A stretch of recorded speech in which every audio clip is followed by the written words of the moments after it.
Well, hey folks, welcome back to another Timber Talk Tuesday. I'm Ricky McLean with Woodworks, and in today's video, we're going to continue a conversation we started a few weeks ago on insurance for mass timber buildings. If you haven't seen that first video, you can check it out in the upper right-hand corner.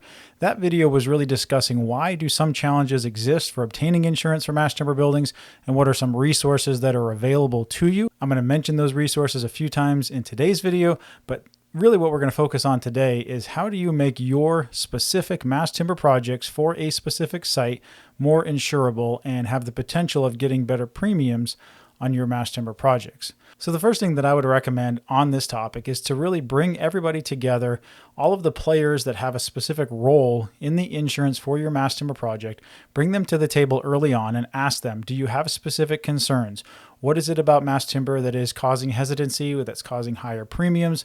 What concerns do you have about mass timber? Let's see if we can get you that information. One of the resources I mentioned last time is a listing of test reports and analysis of mass timber to validate its performance. Oftentimes we found that one or more of those test reports and validations are able to satisfy some concerns that insurers have. The second thing that I would say here is to bring together an experienced team. Now this can apply to the insurers, meaning look for experienced brokers, underwriters, risk engineers who have worked with or at least evaluated mass timber in the past. If you're working with one who isn't experienced, see if they're willing to learn, have a conversation. If they're not, perhaps you or your client are in a position to where you're able to go out and seek premium quotes from other brokers, from other underwriters.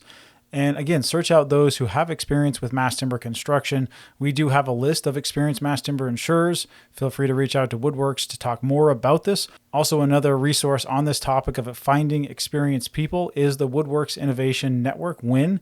You can go there and search for qualified architects, engineers, and then also insurers, amongst other professional trades. Now, speaking of working with experienced people, this is also important to work with experienced people on the design, construction, and installation side of things. Because if you're able to demonstrate a good track record of those trades within a project, that's going to give the insurer a lot more confidence in the success of your project going forward. So having experience on all facets of the design, construction, supply, and insurance is really going to set a project up for the highest level of success. And then the last thing that I would say is create a very project-specific risk mitigation plan. Now, many projects are already doing some, if not all of this already, but I would say maybe take what you're doing and tailor it a bit more specifically to address insurers' concerns. So these are addressing things that range from construction phase moisture protection. How are you protecting the timber elements from moisture exposure during transport, during site laydown, during installation, while other aspects of the building are being installed? Specifically call out strategies that you're using, whether it's coatings on the panels, whether it's tapes at joints.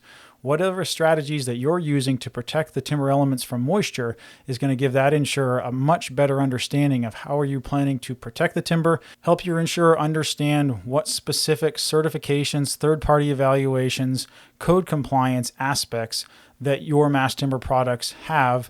And basically this gives them more confidence in the products that are going into your specific project. And these are very manufacturer specific.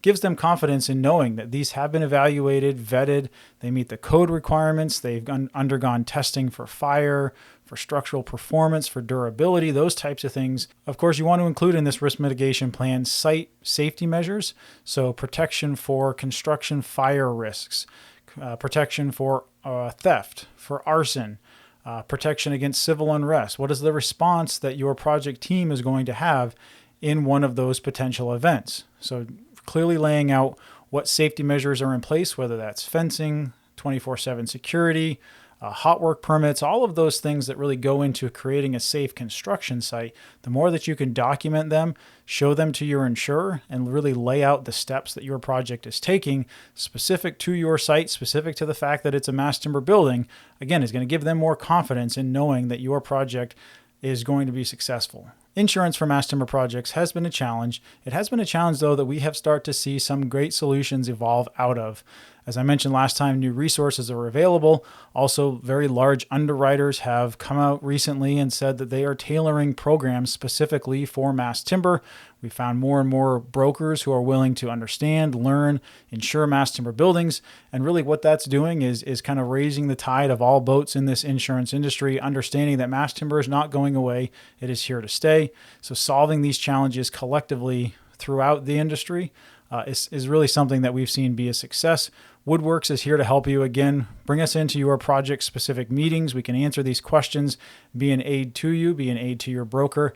We would love to assist on these types of questions. Well, that's all for today's video. I thank you so much for watching, and as always, we'll see you on the next one.